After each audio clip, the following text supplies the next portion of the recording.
On today's podcast, I am going to be talking about perfectionism and talking about the pros and cons of it, as well as just some general thoughts on the topic. So tune in for this mindset episode. Welcome to the Breakthrough the Bullshit podcast. I am your host, Alice Round. I am pumped to have you here.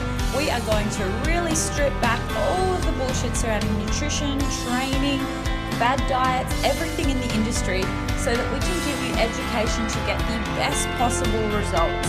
So sit back, enjoy the ride, and let's go through all this bullshit. Welcome back to another episode, guys. Thank you so much for all the positive vibes I've been getting on social media, on email, on YouTube. Everything has been awesome, and I really, really thank you for the support. And it's quite an interesting topic today that kind of ties back to all of that, I guess, in a certain extent. And what I mean by that is today's topic is perfectionism. And for me, I think a big fear with actually launching this podcast and being consistent with content and doing all of those things that I promised myself I would do, but I said I would start to do a few years ago, was the fear that this podcast wouldn't be perfect and that there would be flaws and that people would judge me and all of these sort of things that everyone goes through.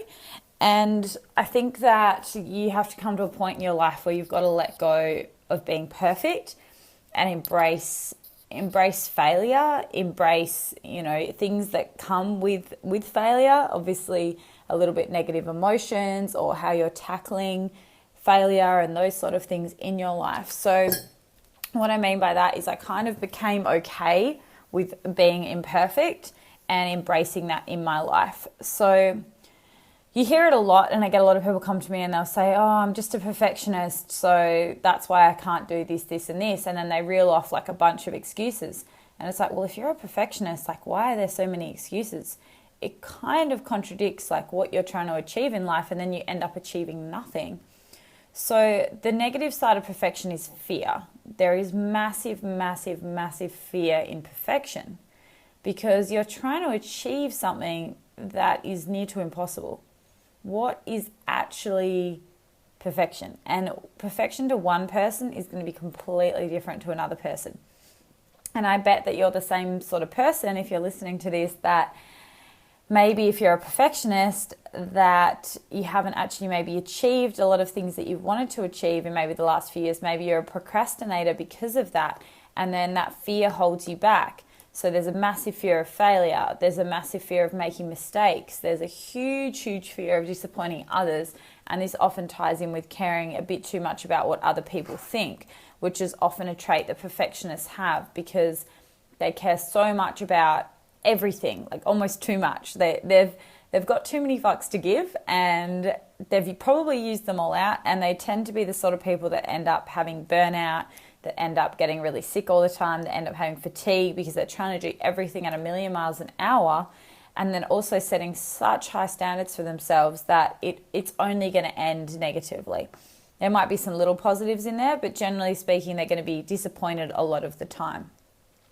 So perfectionism, I see it as a flaw, and a lot of people will say, no, it's a really good personality trait. It is going to hold you back. I'm not saying that it's a bad thing, but we want to kind of get away from the word perfectionism and use it more as setting high standards. I don't think there's a problem with having high standards for yourself, having high standards for the life you want to live, but then also being okay with the fact that the path to get there may not always be perfect, and it definitely won't be. I do believe that the things that you really want in life, you're probably going to have to work quite hard for. And like I say to people all the time, you need to take action. You can't just sit around and, wallow in your problems and assume shit to just go your way. Life doesn't work that way. And for people listening to this, that is definitely not the way my life has gone. I've had my struggles and my hardships like anyone else. I still have them every single day. It's just that over the years, I've learned how to better deal with those problems because I've lowered my expectations of perfectionism. And that's a massive one. So perfectionism is a flaw. It's a really big formula for a miserable life at the end of the day, because if you're constantly chasing perfectionism, you're constantly going to be disappointed. So a pursuit of excellence or self-improvement is what I like to talk about. It's gratifying and it's healthy. So you're aiming to self-improve. That's a really positive thing to do in your life. But a pursuit of perfectionism is really frustrating and neurotic and a total waste of time. So what exactly is perfectionism? Well, perfectionism has been defined and it consists of not in doing extraordinary things, but in doing extraordinary things extraordinarily well, which is a way that I better like to term it. But I still don't really like the term perfectionism at all because, like I said before, it really sets you up in a negative mindset. So a better way that I like to talk about it is imperfect action will suppress no action at all. So what I mean by that is if you are constantly trying to reach for perfectionism, you won't end up taking action in your life and you won't do things. So for example, I obviously had a bit of a fear that if I launched a podcast or if I launched a YouTube channel or if I put myself out there on a video sense or a verbal sense, that I would get judgment and that I would get hate and that I would get social media trolls and I would or the other fear was that no one would even listen to it and I'd just be left talking to myself, putting content out. And you know what? I had to get over that fear of that imperfectionism and be confident in my decision that I knew the content I was putting out was going to help someone, that I was trying to do the right thing in terms of my message. And at the end of the day, if you're doing something for the right reasons, then there is no reason why those small fears should hold you back. So for me, it was knowing that if I can put out one podcast and it touches one person listening, anyone listening right now, that I've done what I aim to achieve and that anything else on top of that is just like the icing on the cake. You know, if something comes from it, whatever. I'm not doing a podcast. There's no money involved. There's none of that. It's just to help people. So at the end of the day, I think that's how you want to approach situations. Sometimes you actually have to set the bar a little bit lower. So for me, it's all about I still have high standards and I still have certain values that I want to uphold, but there's no reason as to why I can't set the bar a little bit lower in the outcomes so that if you do overreach that, then that's a total bonus. And I don't want to contradict myself here by saying then you need to have high standards, but it's certain aspects of your life. So say, for example, if there's something holding you back because you have all these fears of it being perfect, then that's when sometimes you need to lower the bar and say, look, I'm just going to do it. These are going to be my KPIs or key performance indicators of how it's going, and then I can reassess. And sometimes it's just ripping off that Band-Aid and actually jumping in. And I deal with clients on a daily basis where fear is such a massive thing that holds them back. And those same sort of people are people that are often perfectionists, and then they're often not taking action and not getting things done. So you'll start to see this cycle of perfectionism, fear and negative self-talk and negativity because they've got all these fears of then, not being successful or having judgment or judging themselves or not being happy with the outcome. And then you've got the next step, which is then not taking action. So what about if we change that and it was, okay, let's change the perception of what can potentially happen. First up, turn it into all the positives that can potentially happen. And then take the action, see what happens, and be okay with the fact that there probably is going to be little failures along the way. But if you do one thing wrong and 10 things right, then you're still going to step forward and you're still going to progress. And I think that's a massive, massive thing that I've learned over the last few years. I had a lot of fears. I had a lot of fears of quitting, doing so much personal training and taking my business more online. I had a massive fear that I would have a loss of income, that I wouldn't be able to support myself. I wouldn't be able to, have the life that I wanted to have. I had a massive fear of leaving university and going out there on my own, knowing that I didn't want to work a 9-to-5 job, that I didn't want to work for someone else. I didn't want to be stuck at a desk job, and no qualms to people who are. It's just not where I wanted to be. I did it for a year and I really, really hated it. And I wasn't even technically at a desk. I was working 8 till 3 at a school and doing a year of basically being a assistant trainer, coach, so to kids at high school. And I hated it. I hated the structure. I hated having to be there at 7 a.m. and leave at 3 p.m. and do the same thing day over and over again. And some people love that if they love their job. But for me, I enjoy the flexibility. I enjoy having a few days or weeks where I'm really grinding out hard work-wise to achieve something, and I can see all my hard work pay off. And then I can maybe take a few days where I'm chilling out a little bit more or taking a short holiday, all of these sort of things. It doesn't mean that anyone's working any less or any more. It's just how you structure your life. And to also stop fearing the judgment that people are going to judge that career choice. And to be fair, I probably work a lot harder now than what I did when I was there, because I'm way more passionate about what I'm actually doing, and that everything I'm doing is to create a positive message for people. Whereas when I was working for someone else and following others' guidelines and all of this, I wasn't able to get my own message out there. So if you're someone that has more of an entrepreneurial brain like myself, I don't even know if it's so much entrepreneurial brain, but just a brain that you know what your message is in life and you want to get that out there in any way, shape or form. There's other people that are pretty content helping other people build their empire or build their career, whatever it is. And I have no qualms in that at all. And someone asked me the other day, if someone came up to you and said, I don't know, I'll give you whatever, same salary that you're on now or whatever you earn now, and you can work for someone else and you don't have to do as many hours a week, and you can kind of sit back and just sort of more play a backseat in the business, would you do it? And my number one thing was, it depends, which is pretty much the answer I say to everything. Would I still be able to have an impact on people's lives? Would I still be able to get a message out there that I agree with? Would that person I was working for have the same message as me? If so, then potentially. But if I was working for someone else and I lost all sense of what I value in life, what I value in business, what I value in health and fitness and helping people, then absolutely not. I would much rather work for myself, keep doing what I'm doing, and being happy in my life. So I think we've got to tie this back, obviously, again, back to perfectionism. But for some people, they will much prefer that route in life, which is 100% fine. And if that's where you want to be, but if you're in a 9-to-5 job at the moment and you're really not enjoying your life, then you want to reconsider if that's the path you want to go down. But it may be just a fear that's holding you back, a fear that if you go out there on your own that you might be not perfect, fail, have problems, run into road bumps.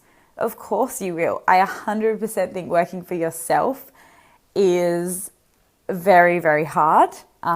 It's not easy. Like the podcast I did with Renee, we spoke about it and we didn't speak about it in too much depth of how hard it actually is. But then the results and the self-satisfaction that you get from it and the happiness that results from it, I feel like it trumps it, It's why I do it. So I think in life, that's why I hate the word perfectionism. Because if I said that I want to have the perfect job, what would that even mean? No job is going to be easy. No job is going to be a walk in the park. And I don't even like to say it as a job, but a career. And, what is the perfect career? For me, I am on paper in my perfect career. I'm helping people with their lives. I work a lot from home. I get to spend time with my partner and, I'm happy with what I do. But at the same time, there is very hard days. There is very hard weeks where there's a lot of work or there's IT problems or whatever it is. Now, would you say that's the perfect job if you're having problems? No. So again, what is perfection? There is no perfection in the world. There is no perfection in the way that we look, the way that we do things, the way that we act. And when it ties back to body image, that's a massive one. People look at people on social media and go, oh my God, that girl's so perfect. She definitely would have things that she's unhappy with about herself. I don't think I've ever met a female in the fitness industry, and I know some of the ones that have large social media followings and are very, very attractive and beautiful women, but they still have their flaws. They still have their things that they want to work on. They still have things that they see that maybe you don't even see that are imperfect to them. So that's how we've got to look at things. Stop being in this mindset of looking at someone on social media and going, oh my God, their life's perfect. Because again, take it back. What is perfect? there is no perfect. There is imperfection in everything, and I believe that imperfection is beauty. And I think that more women need to see that as well, because sometimes with social media and things, and I feel like I have, again, no qualms in plastic surgery, and I've talked about this before, but I feel like some of the images on social media make for women the expectations for how they should look more challenging and a little bit more unrealistic as well. But again, that comes back to how you perceive yourself. So I think social media, it can be an amazing thing, and it can also be the devil. And social media is all about how you take it. And I think that that's the problem. We all blame social media. We're like, oh, it's because of social media that women expect to be like this. You buy into it, and like you choose what content you get to see. You choose if you open your Instagram account. You choose if you open a Facebook page. You choose if you go on Pinterest. It's not about, oh, it's social media's fault. Social media, if used the right way, is such an amazing tool. I absolutely love it. I get to connect with people from all over Australia, even the world. I get to see what my friends are up to in the US. I get to see what everyone's doing. I get to learn from people on it. There is so many positives, yet a lot of the time, again, that little blame comes in and we blame it for problems. If we didn't have social media, sure, things would be totally different, but there'd always be ways. There'd always be the internet. There'd always be magazines. There's things before social media that people forget about. Before social media, it used to be you'd pick up a magazine and that was how you were expected to look because it was what was in print. At least with social media these days, there's a lot more real accounts out there. There's a lot of women just posting their day-to-day life. There's a lot of people posting no makeup photos, all of this. A magazine is like airbrushed, filtered. It's even less realistic, I would say, than a lot of social media content. So when, again, you're looking for perfection, I'm going to keep this podcast short today, I want you to focus on those things that constantly putting that pressure on yourself to be perfect, you're never going to actually get anything done. So sometimes you have to fail. Like, I make failures all the time. My spelling is atrocious. I am dyslexic, as some of you know. And I will put up a post sometimes because I'm thinking something and I'm passionate and I write it out really quick and I post it, and then I go back and go, shit, oh my God, there's a spelling error and I'm going to get internet trolls, and I'm like, whatever. Go back in and edit it, done. Now, if people want to judge me and say, oh, you should go back and edit and spell check your posts before you put them out, then you have far too much time on your hands. I do not have time to sit and get someone to edit a post, check it for me, and then post it on social media. If I'm feeling something, I'm going to get it out there. That if people know me, they'll know what my message is from it. We all make mistakes, and the moment that I stopped caring about social media trolls and people that comment on stuff like that is the moment that I really started achieving more in my life. So think about it that way. And a flaw is a beautiful thing. A flaw shows that you're real. A flaw shows that you're human. Would you want to go on someone's social media and that everything they write is completely perfect? Perfect grammar, perfect this, they've referenced this, done that. And some people love that. They love that. But for me, that's not real. That shows that they've probably spent 3 or 4 hours on that post, as opposed to me spending 15, 20 minutes getting something out there that can truly help people in a short period of time. So focus on being imperfect. Focus on taking action. That's a big one. Imperfect action will always suppress no action at all. And I want you to remember that quote when you are having one of those days where you start being quite tough on yourself. You're better off taking some action, getting some shit done, having your failures, learning from it, moving forward, than constantly expecting yourself to be perfect and then constantly being disappointed in life. So perfectionism is a flaw and a formula for a miserable life. So if you want to have a good life, get over that perfectionism and start getting shit done. Have a great day, guys. Thanks for tuning in to another episode of Break Through the Bullshit with your host, Alice Round. If you would love to get in contact with me in regards to any of the content, coaching, or any other services, please send an email to info@aliceround.com. Otherwise, jump on my website, social media @aliround, same as my Snapchat. And if you have any questions about future shows, topics you'd like covered, then by all means contact me on those and or to inquire about any upcoming programs. Really appreciate the support and thank you for listening to another episode.